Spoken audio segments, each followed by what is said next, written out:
Passons maintenant à la surveillance de la charge serveur avec Prometheus. Alors, comme les informations précédentes, nous allons encore une fois nous appuyer donc sur le node exporteur. On a une métrique qui nous remonte du coup la charge serveur. Donc on va regarder ça tout de suite ensemble. Je vais donc sur Grafana. La charge serveur, comme vous le savez, est la capacité de votre serveur à faire une certaine charge de travail. Nous avons donc trois métriques, comme quand vous êtes dans Top, hein, par exemple. Vous avez donc la charge sur 1 minute, sur 5 minutes, sur 15 minutes. Et donc au niveau de notre node exporteur, on retrouve cette information au niveau des métriques, node underscore load. Et là, on voit 1, 5 et 15 ici. Donc, je vous montre la logique avec une de ces trois métriques. Après, à vous de voir si, lorsque vous créerez une alerte du coup de supervision, vous voulez le faire sur les trois ou sélectionner uniquement l'une d'entre elles. Personnellement, en règle générale, j'aime bien utiliser le node load 5, ce qui fait que on sait que la charge dure un petit peu dans le temps. Ça permet déjà d'avoir un petit peu une idée de celle-ci. Alors, par exemple, nous allons donc faire un node load 5. Là, je lance ma requête. Donc là, on voit qu'on a une charge. Alors, il faut savoir que la charge, cette valeur, finalement, elle va être plus ou moins impactante en fonction du nombre aussi de CPU sur votre machine pour traiter justement cette charge de travail. Ce qui fait que si on a une charge qui est par exemple de 2, mais que l'on a 4 CPU pour traiter euh, la charge de travail, finalement, ce n'est pas grave. On a encore de la marge pour réaliser du coup des calculs. Ce qui va être important, c'est que cette métrique, on vienne l'utiliser en faisant un taux par rapport au nombre de CPU de l'instance. Et là, on va pouvoir voir que si la valeur est inférieure à 1, alors, en théorie, votre serveur a assez du coup de ressources pour traiter ce qu'on lui demande. En tout cas, au moins au niveau du CPU. Donc pour ce faire, on va retrouver une métrique que l'on avait vue un petit peu avant.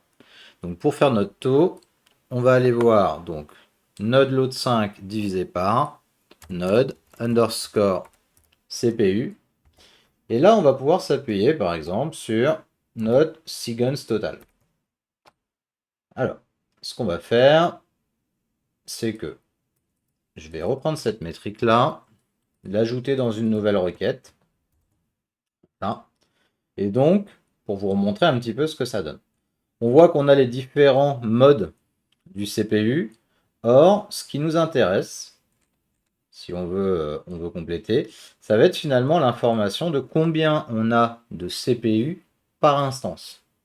Donc à ce moment-là, pour avoir ça, ce que l'on va faire, on va faire une opération d'agrégation. Donc on va faire un count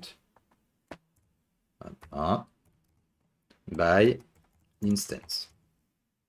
Je vais le mettre entre parenthèses. On voit qu'ici on a une valeur de 16. Ce qui est faux parce que la machine n'a pas 16 cœurs, elle n'en a que 2. Alors pourquoi on a 16 résultats? Uniquement parce que du coup, on compte à chaque fois une entrée par CPU par mode, puisqu'on n'a pas fait d'agrégation autrement. Alors là, on a deux solutions. Soit on fait une opération d'agrégation pour n'avoir qu'une seule entrée par CPU par instance. Donc ça, c'est quelque chose qui est faisable, par exemple, avec un groupe. On pourrait faire un groupe node CPU sequence total by instance, virgule CPU. Ou alors, vous pouvez dire, on fait en sorte de n'avoir qu'une seule entrée par instance, et ça peut être fait par exemple en filtrant sur le mode.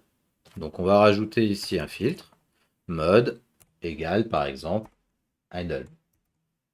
Et là on voit qu'on a maintenant plus qu'une seule entrée par CPU, donc 2 pour cette instance. Donc je vais prendre ça, cette portion-là, hop, et donc je vais la mettre dans ma requête ici. Hop. Je vais remplacer cette partie-là. Entrée. Alors, ce qui se passe, je vais enlever ça. On voit qu'ici, en fait, il nous dit qu'on n'a pas de données. Rappelez-vous, au niveau du PromQL, on a cette logique, encore une fois, de correspondance vectorielle. Et par défaut, Prometheus va faire les opérations en s'appuyant sur l'intégralité des labels des deux côtés de l'opérateur. Donc, il faut qu'il y ait correspondance exacte entre les labels, ce qui là n'est pas le cas. Pourquoi? Parce que ici, on a choisi de ne conserver que le label instance. Ici, du coup, on a le label job et le label instance. Donc, ce qu'on peut faire simplement, c'est faire un on et on va spécifier quel va être le label à conserver. Donc, à ce moment-là, on pourrait dire ici on instance. Et voilà. Donc là, maintenant, on lui a dit sur quel label faire la correspondance vectorielle. Et donc, on voit ici qu'on a les informations. Donc, on a le taux, finalement, de charge qui est vraiment intéressant, puisque là, corrélé au nombre de CPU. Et cette métrique-là, du coup, enfin cette requête-là, pardon, c'est celle-ci qu'on pourra vraiment utiliser pour vérifier si la charge, du coup, de nos serveurs est trop élevée ou pas. Donc là, à ce moment-là, vu qu'on est sur un taux, il suffira du coup de faire par exemple un supérieur à 1. Si notre charge est plus, si on a une valeur qui est plus grande que le nombre de CPU, à ce moment-là, du coup, c'est que notre serveur va commencer à saturer et ne sera pas en mesure d'effectuer tous les calculs finalement en temps et en heure.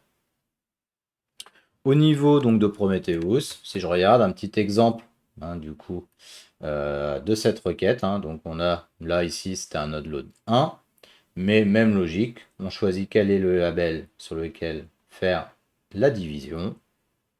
On fait du coup une sélection par mode, par instance. Donc on garde le label instance et on vérifie si c'est supérieur à 1.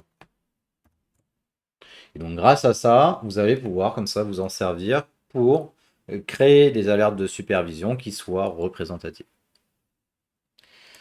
C'est tout pour cette vidéo.